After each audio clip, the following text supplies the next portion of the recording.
Inshuti mukurikiye Abashakamba TV, tubifurije kugubwa neza. Uyu munsi wa none tubafitiye inkuru ivuga ku buryo Kabuga Felicien yacikishijwe na Patrick Karegeya agiye gufatwa. Byose urabyumva muri iyi nkuru, ntucikwe. Inshuti wowe udukurikiye ntiwibagirwe gukora subscribe kandi kuri like ukore share kugira ngo ujye ubasha gukurikira amakuru n'ibiganiro byacu umunsi ku munsi.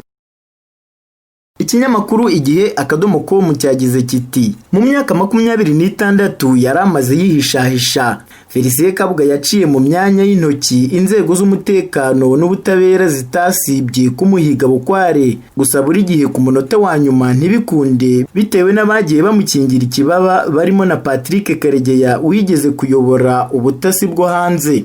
Kugera kuri uyu wa 16 Gicurasi yari umwe mu bantu bashakishwaga ku isi ku buryo bukomeye, ndetse Leta Zunze Ubumwe za Amerika zari zarashyizeho igihembo cya miliyoni 5 z'amadolari ku muntu wese watanga amakuru y'aho aherereye. Gushakishwa kwe byageze naho birenga n'imitekerereze y'abantu, hatangira kuvugwa inkuru utabonera ibisobanuro kubera uburyo yagiye acika habura gato ngo afatwe. Bamwe bageze naho babitera mu rwenya bavuga ko ngo iyo abashinzwe umutekano bagiye kumufata yihindura injangwe cyangwa inyoni akabaceremba nta n'umwe unciye iryera. Ubu birasa naho ayo makerikeri ye yashize. Imwe mu nshuro yaragiye gufatwa ni muri 2010, maze nabwo akoresha ubutunzi bwanyuze kuri Patrick Karegeya wari ukuriye ubutasi bwo hanze aracika.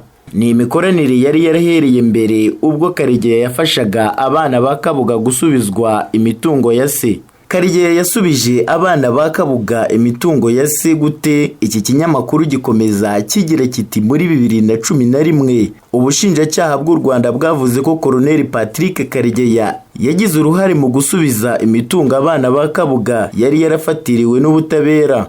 Abana babiri ba Kabuga aribo Donatien Nshimyumuremyi uzwi nka Nshima na Serafine Uwimana baje hagati y'Ukwakira n'Ukuboza muri 2003 bazanywe no kwisubiza imitungo y'umuryango wabo, icyo gihe bigizwemo uruhare na Karegeya. Umukozi wari ushinzwe iby'umutekano muri ambasade y'u Rwanda mu Bubiligi, Janvier Mabuye, yasinyiye urwandiko aba bana ba Kabuga rubahesha uburenganzira ku mitungo ya se. Urwandiko rwari rwahawe Nshimyumuremyi rwari rwasinywe n'umugore wa Kabuga Josephine Mukazitoni, naho urwari rwahawe Serafine Uwimana ko rwasinywe na Felicite Mukademari, umwe mu bana ba Kabuga wari umuvugizi w'ubushinjacyaha Mukorarinda. Icyo gihe yatangaje ko muri 2003 Karegeya yasubije abana ba Kabuga imitungo ya se irimo inzu ebyiri ziherereye mu mujyi wa Kigali, anabishyura amafaranga y'icumbi rya hoteli agera kuri miliyoni 5 z'u Rwanda. Mu mitungo bahawe icyo gihe harimo inyubako yegereye City Plaza mu mujyi rwagati ndetse n'inyubako yakoreragamo banki y'abaturage ku Muhima. Izo nyubako zombi zari mu mazina ya Kabuga. Hanyuma amasezerano y'ubukode yasinywe hagati y'abazikoreragamo na Donatien Nshimyumuremyi, anafunguza konti muri BCDI Ecobank y'ubu kugira ngo ubwishyu ariho buzajya bunyuzwa. Muri iyo minsi bamaze muri Kigali babaga muri Hotel Domiri Colline. Hanyuma fagitire y'ibyo bakoresheje yari ifite nimero 105620 yoherezwa mu rwego rw'igihugu rushinzwe iperereza ryo hanze kugira ngo yishyurwe.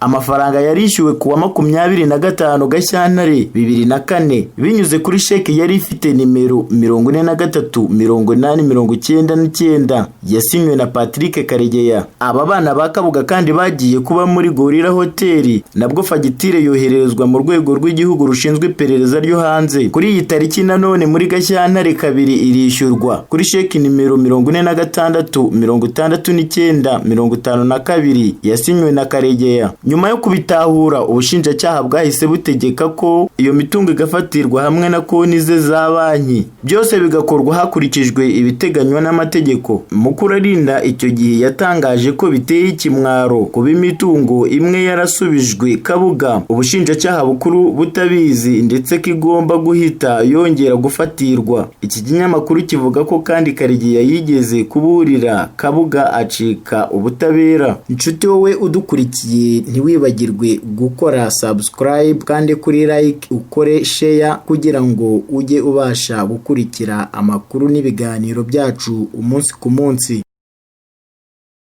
Mu Kwakira 2010 inzego z'igisirikare cy'u Rwanda zashinje Karegeya kubangamira ibikorwa bya guverinoma ndetse n'umuryango mpuzamahanga bigamije guta muri yombi Felicien Kabuga wari umuvugizi w'igisirikare cy'u Rwanda, Lieutenant Colonel Jules Rutaremara na General Richard Rutatina wari umujyanama wa Perezida Kagame mu by'umutekano. Bavuze uburyo Kabuga yahaye amafaranga Karegeya nk'inyishyu yo kuba yaramuburiye agacika muri Kenya. Ati igihe kimwe ubwo inzego z'umutekano zari hafi yo kugera kuri Kabuga muri Kenya, Karegeya yamumeneye ibanga aratoroka undi amuha amafaranga. Uwari Minisitiri w'Ububanyi n'Amahanga w'u Rwanda Louise Mushikiwabo nawe muri 2014 yabigarutseho avuga ko Karegeya yakoze nk'ushinzwe ubutasi bwo hanze y'igihugu ariko akaza guhunga nyuma y'ibikorwa bikomeye by'ubugambanyi. Ati icyo gihe abantu benshi bazi nuko Karegeya yagambaniye igihugu arinda Felicien Kabuga. Umwe mu bantu bakurikiranweho jenoside ushakishwa cyane yavuze ko kandi ubwo yahungaga byaje kugaragara ko yakoranaga n'umuryango wa Kabuga agamije kumufasha gukomeza gukwepa ko yaburanishwa, undi nawe akamuha amafaranga nk'ikiguzi cy'ubwo bufasha yabaga yamuhaye. Nubwo buryo Kabuga yabayeho mu myaka 26 ishize, umunsi ku wundi yihishahisha agakoresha amafaranga mu gushaka abashobora gukomeza kumucikisha. Perezida Kagame muri 2019 yavuze ko uburyo Kabuga yaburiwemo irengero burimo amayobera. Ashimangira ko uko byagenda kose hari abantu bamufasha ku buryo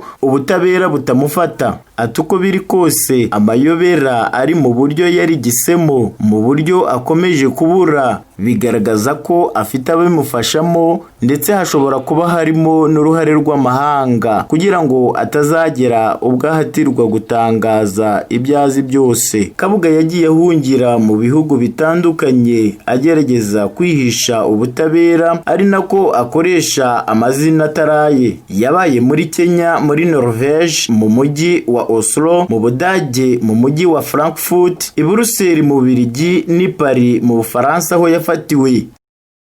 Ntiwibagirwe gukora subscribe kandi kuri like ukore share kugira ngo ujye ubasha gukurikira amakuru n'ibiganiro byacu umunsi ku munsi.